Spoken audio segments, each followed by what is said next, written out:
with preschoolers and early elementary children, and I believe in a hands-on approach when teaching English as a foreign language.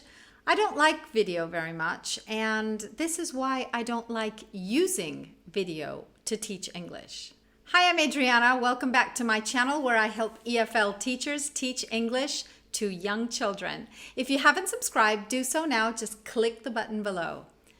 All right, what it boils down to is eye contact. That's what really bugs me about video and using videos with children to teach a language.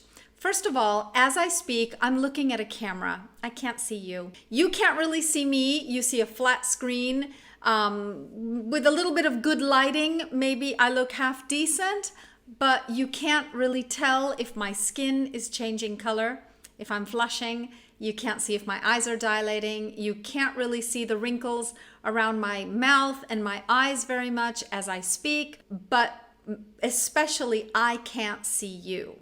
A teacher looks at her students and gauges what they are thinking, gauges if they're understanding, if they are following what she's saying or what he's saying, if they're interested in what is being said, if they have some questions that they're afraid to ask. There are so many things that as teachers we have to gauge. I cannot see you through this camera lens. I cannot gauge if you're interested in the content I'm producing. I can only hope that you are. I cannot gauge if you're understanding what I'm saying, if you like what I'm saying. I don't know. This is one of the main reasons that video, I think, is a complete waste of time with young children.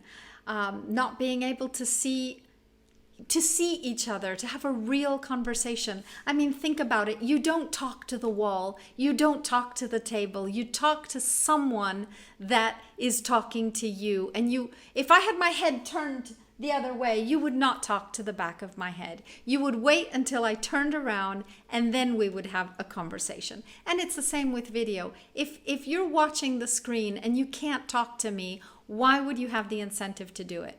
So it's all about the eye contact, guys. I hope this was helpful. If you're an EFL teacher, stick around because I produce tips like this every week. And if you haven't hit subscribed, I would really appreciate that. The buttons are right there. I'll see you on the next video. Thanks for watching. Bye.